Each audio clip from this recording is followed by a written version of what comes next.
Hello, everyone. Welcome to my channel, Family Stories.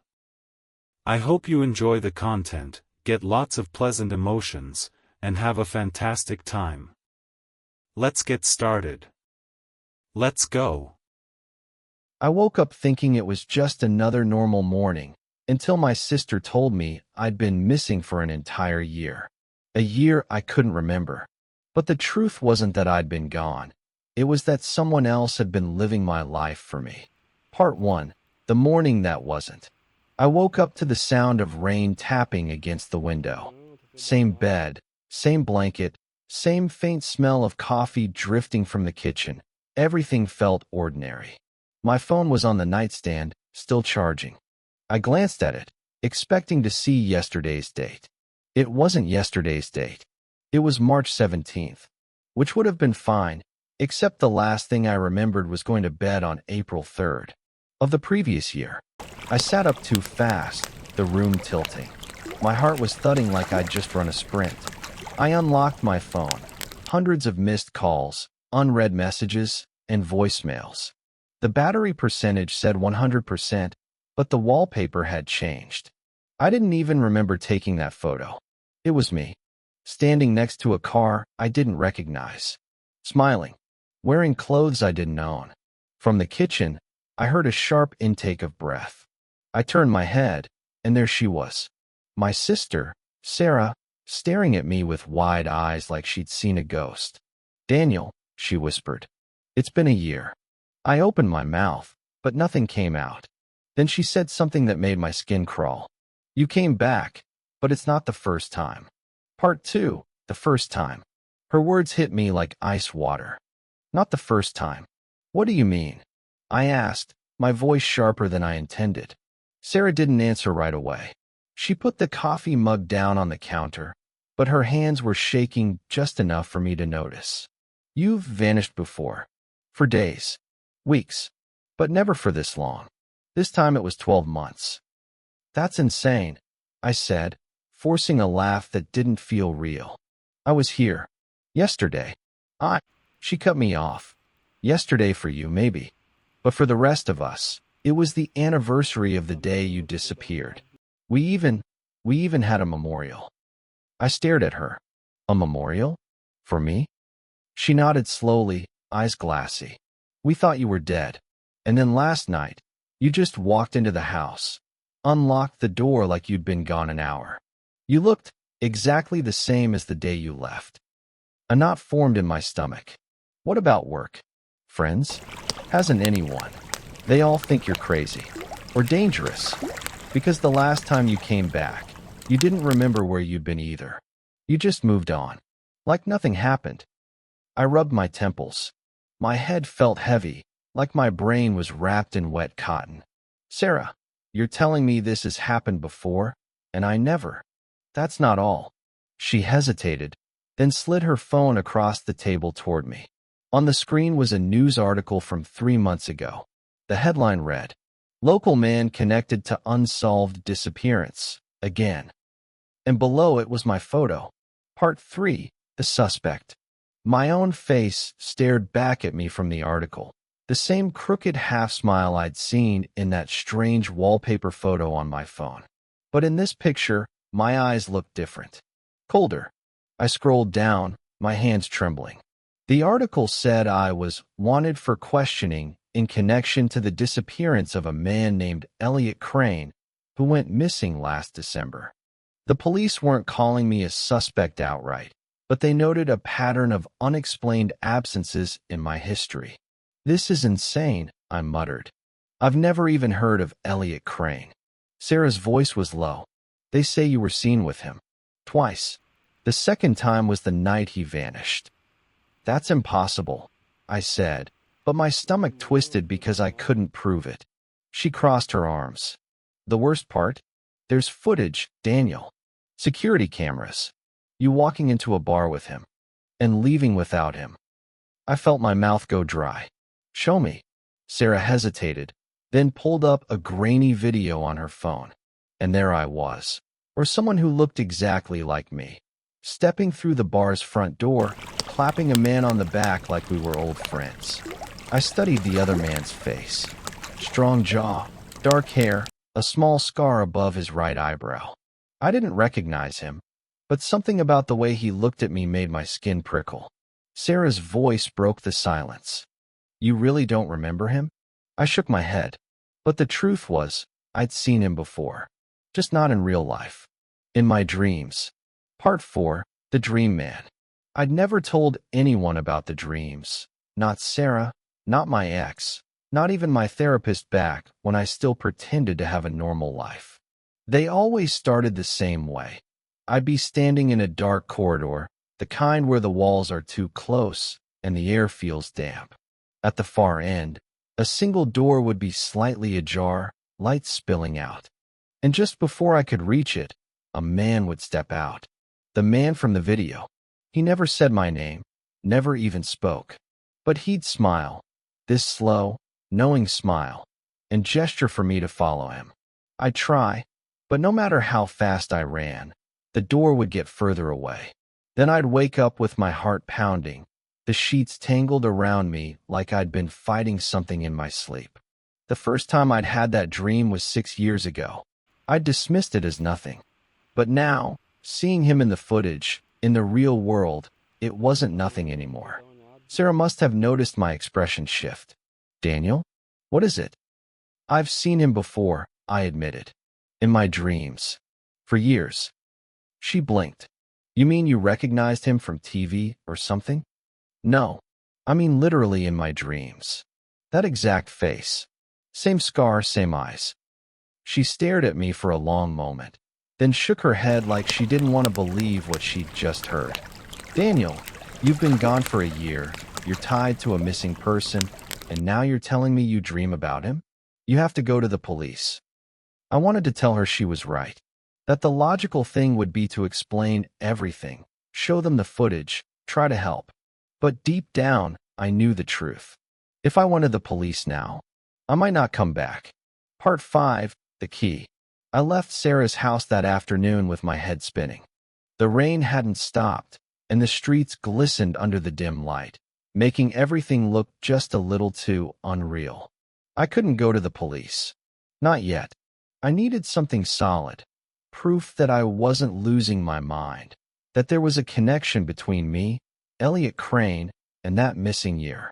When I got home, I noticed something strange. The front door was locked, but the key in my pocket didn't fit quite right. It turned, but with resistance, like the lock had been changed while I was gone. Inside, the place looked almost exactly as I remembered. Almost. On the kitchen table, there was a small, flat envelope with my name written in block letters. No return address. No postage. Inside was a single object, a brass key. Not for my house. I knew every lock in this place. This one was old, heavy, the kind used for storage units or basement doors in buildings from another era. There was also a folded piece of paper with just 4 words on it. "You left this here." No signature. My pulse quickened. Whoever left this knew me, or the version of me that existed during the missing year. And they wanted me to remember. On the back of the note was an address. I recognized the street, industrial part of town, mostly warehouses and self-storage units. I shoved the key and the note into my jacket pocket. If this was a trap, I needed to see where it led. Because if it wasn't, it might be the first breadcrumb back to the year I'd lost. Part 6, The Warehouse. The address led me to a row of weathered brick buildings that looked like they hadn't seen life in decades. Rusted loading docks, broken windows, graffiti layered thick over faded company logos. Number 47 was at the far end. No sign, no lights, just a steel door with a tarnished padlock. The key from the envelope slid in smoothly, like it had been waiting for me. Inside, the air was stale and cold. A single bare bulb hung from the ceiling, casting long, shaky shadows. At first, the place looked empty. Then I saw the table in the center of the room. On it was a neatly folded stack of clothes, a black jacket, dark jeans, a pair of worn boots. my size. Next to them sat a leather-bound notebook and a phone, the older kind with physical buttons, its screen cracked. I opened the notebook. The first page had a date, March 17th, exactly 1 year ago today. Beneath it, in handwriting that looked disturbingly like mine, were 2 words. Begin again. I flipped through the pages. They were filled with meticulous entries, times, locations, names I didn't recognize. And then I found one that made my stomach lurch. Met with EC, secure. Elliot Crane. I picked up the phone, half expecting it to be dead. But when I pressed the power button, it lit up instantly. There was only one contact in it, labeled with a single word, me. Before I could process what that meant, the phone vibrated in my hand. Incoming call me. I froze. Then I answered, and my own voice said, "You're late." Part 7, the voice. For a moment, I couldn't speak.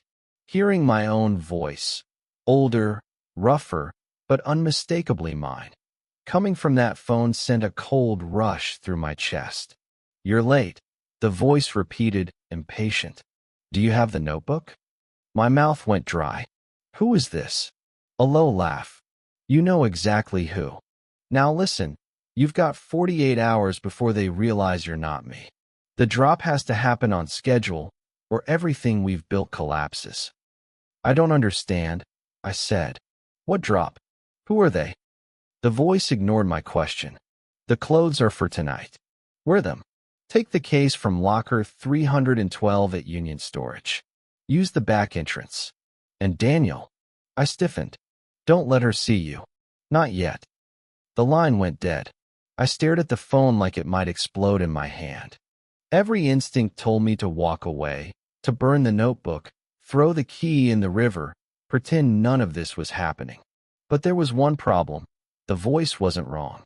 If there really was another me out there, or someone pretending to be me, then they had lived my missing year. They knew where I'd been, who I'd met, and why Elliot Crane's name was in that notebook. And if she was someone I had to avoid, that meant she was close. Too close. I folded the clothes into my bag, grabbed the phone and notebook, and stepped back into the ring. If this was a trap, I was already in it. Part 8. Locker 312. Union Storage was the kind of place that looked safe from the outside. Clean facade, bright lights, uniform security. But inside, the corridors were long, narrow, and far too quiet, the kind of quiet that made you feel watched. Locker 312 was at the far end of the 3rd floor. The key from the warehouse fit perfectly. When the door rolled up, I expected to see a suitcase, maybe a box. Instead, the locker was empty except for a single metal case on the floor. About the size of a briefcase, matte black, no markings. It was heavier than it looked. I set it on a nearby table and snapped open the latches. Inside, cushioned in black foam, was a gun, a compact black pistol. Next to it, a sealed envelope with my name printed in block letters. My hands shook as I tore it open. Inside was a single photograph. It was me, or the other me, standing in the rain at night, shaking hands with Elliot Crane. Both of us were smiling. On the back of the photo, in the same handwriting as the notebook, were 3 words. Finish what we started. A shadow moved in my peripheral vision. I turned, but the hallway was empty. When I looked back, the photograph was gone. Part 9, the tale. I shoved the empty envelope into my pocket, heart hammering. The photo was gone, like it had vanished into thin air. But I knew I'd felt the weight of it just seconds ago. I snapped the case shut and slipped it back into the locker, locking it behind me. If someone wanted me to finish what we started, they were going to have to explain what that even meant before I touched that gun. The corridor back to the elevator felt longer than before. My footsteps echoed too loud. Then I heard another set. Slow, measured, keeping my pace. I didn't look back. Not yet. I rounded the corner, then stopped by a vending machine, pretending to dig for change. In the reflection of the glass, I saw him. Tall, in a dark coat, cap pulled low. He stopped when I stopped. I pressed the elevator button, keeping my face neutral. The doors opened. I stepped in. So did he. The ride to the lobby was silent, but I could feel his eyes on me. When the door slid open, I moved quickly toward the exit. The cold night air hit my face, but before I could get 2 steps onto the sidewalk, I felt a hand close around my arm. "Daniel," the man said quietly. His grip was firm but not violent. "You're going the wrong way." I looked at him fully for the first time, and my stomach dropped. He had the same scar as Elliot Crane. Part 10, Elliot. Up close, there was no doubt. The man holding my arm was Elliot Crane, the same man the news said had been missing for months. The same man from the bar footage. The same man from my dreams. But he wasn't missing. He was right here, looking very much alive. "I don't have time to explain out here," Elliot said. "Walk." I followed him down the street, half from shock, half from some strange pull I couldn't explain. We turned into a narrow alley, the hum of the city muffling behind us. "You were supposed to stay gone," he said, finally releasing my arm. "What does that mean?" I demanded. "And why is everyone acting like I'm 2 people?" Elliot studied me, his eyes scanning my face like he was searching for something. "Because you are 2 people. Or you were. Until you crossed back over." I stared at him, waiting for the punchline, but his expression didn't change. "I don't remember any of it," I said. "The year, the things they say I did, nothing." "That's because you asked to forget," he said quietly. "You thought it would keep you safe. And me too." "Safe from who?" Elliot hesitated, then took something from his pocket, my missing photograph. "From the ones who made us. They don't like loose ends, Daniel. And now, thanks to you, they know we're both still breathing." Before I could respond, footsteps echoed at the mouth of the alley. Elliot's jaw tightened.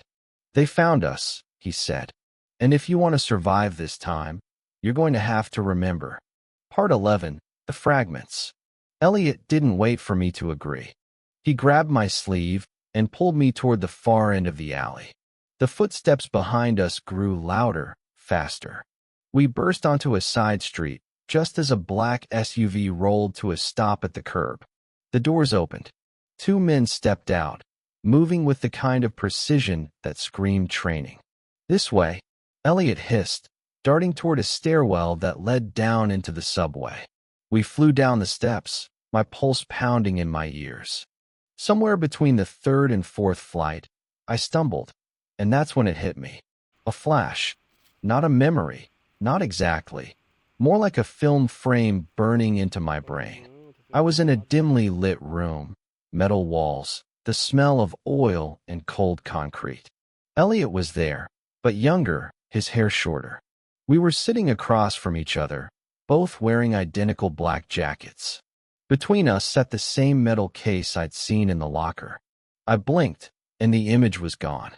Elliot must have noticed my expression. "It's starting, isn't it?" "What's starting?"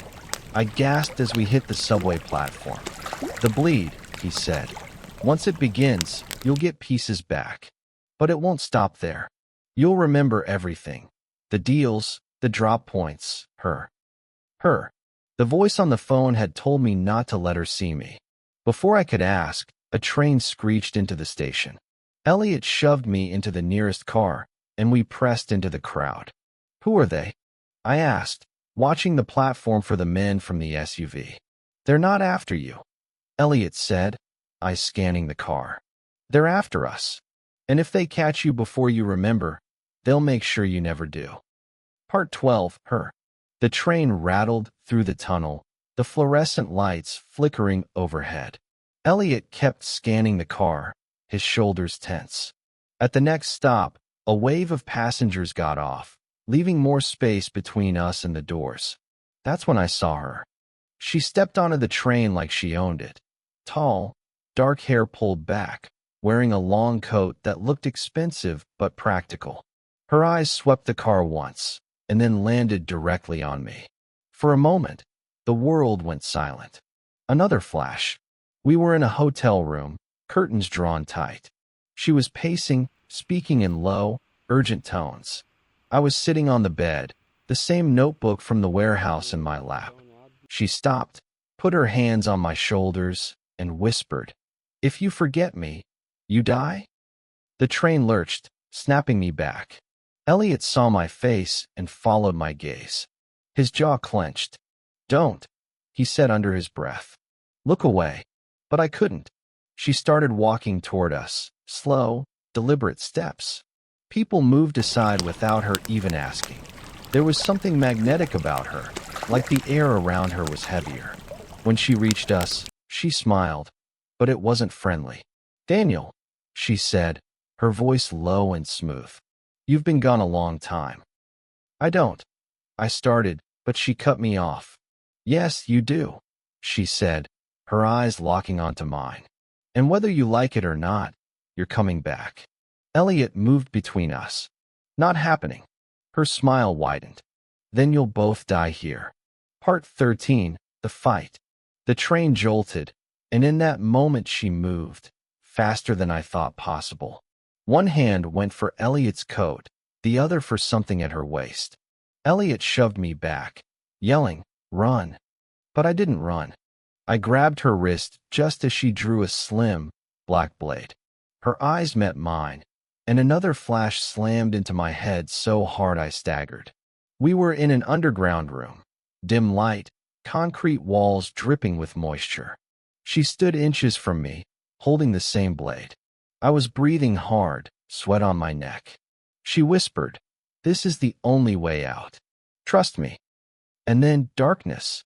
The memory was so real it stole my breath.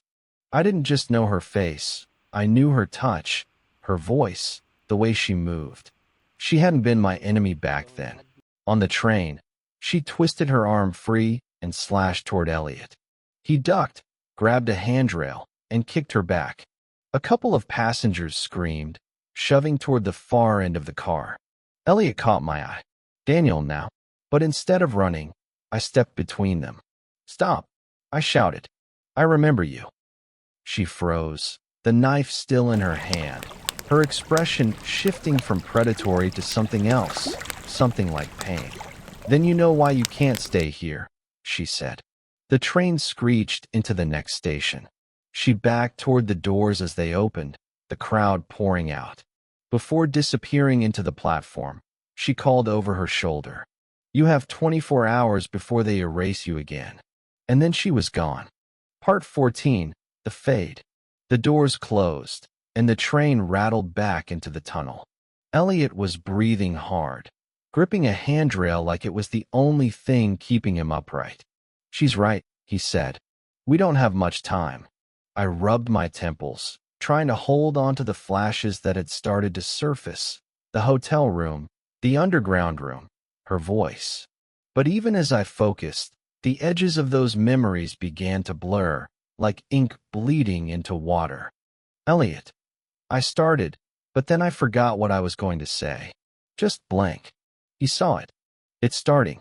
They must have triggered it the second they spotted you. Once it runs its course, you'll be right back where you started. No memory, no year, no me. How do we stop it? Elliot reached into his jacket and pulled out the leather notebook. "This. You wrote it for yourself, to fight the fade. Every entry is a marker, a moment you lived. Read it over and over. Anchor yourself to it." I flipped it open, scanning the pages. Some entries were mundane. Places, dates, times. Others were strange codes, strings of numbers, and short phrases like "trust the door" and "only in the dark." Then I found a page near the back. It was dated tomorrow. Endgame. Bring her. My skin prickled. What does this mean? Elliot looked grim. "It means you planned for this. And tomorrow, we finish it." Part 15, Endgame. We met her where the notebook said, an abandoned observatory on the edge of the city. The dome was rusted, the air thick with dust, and the faint scent of rain from the night before. She was already there, standing by the massive telescope like she'd been waiting her whole life. "You brought him," she said to Elliot, eyes never leaving mine. Elliot stayed near the door. Your turn. Tell him. She stepped closer, her voice low and deliberate. Daniel, the missing year? It wasn't a year for you. It was 12 years. Compressed. Every time you disappeared, you were stepping into another life, one they built for you. My breath caught. The program, she said. They take people, erase them, make them into what they need, messengers, thieves, assassins. You were one of their best, and I was your partner. Flashes came hard now. Missions in foreign cities, narrow escapes, whispered plans in the dead of night, and always her at my side. But last year, she continued, we found something. Proof of what they were doing. We tried to run. They caught us. They wiped you clean, but I bargained for one last chance. Elliot stepped forward, his voice tight. And now they know where we are. She looked at me like she was memorizing my face. You asked me to give you a choice if it ever came to this. Stay here and forget again. Or come with me and remember everything, forever. I thought of Sarah, of my old life, the one built on lies I didn't even know were mine. Then I looked at her, and something inside me settled. I'm not going back, I said. She smiled, and for the first time, it wasn't sharp or dangerous. It was real. The door behind us burst open, shadows flooding in. She took my hand. Then run, she said. Thank you for listening to my story. I'm truly glad you enjoyed it. If you did, please hit the like button, subscribe to the channel, and share your thoughts in the comments. I read every single one of them.